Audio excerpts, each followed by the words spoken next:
Viral, ular piton besar ditemukan di kap mobil, buat panik mekanik. Viral di media sosial, seekor ular piton besar ditemukan berdiam diri di dalam kap mobil.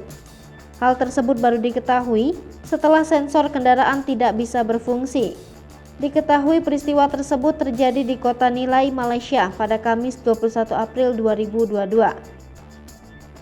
Menurut cerita Syah, pamannya membawa mobil ke bengkel untuk memperbaiki bagian mobil yang rusak.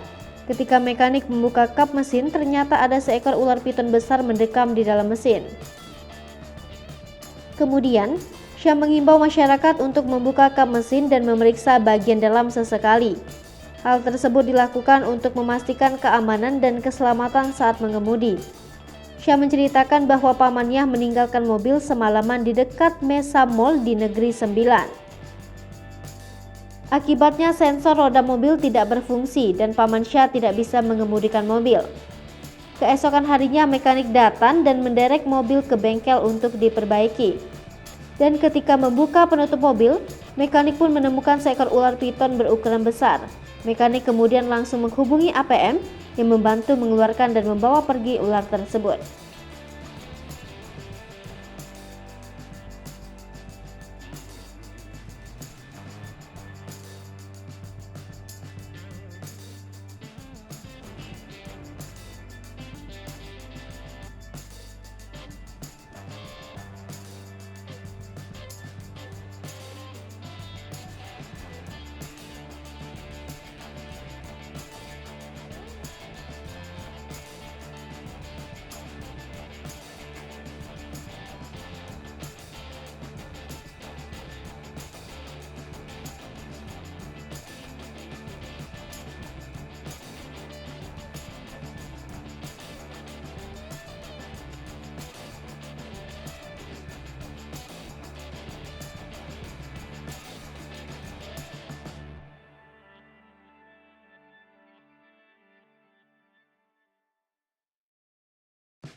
Satu Lipopo TV, jangan lupa komen, like, dan subscribe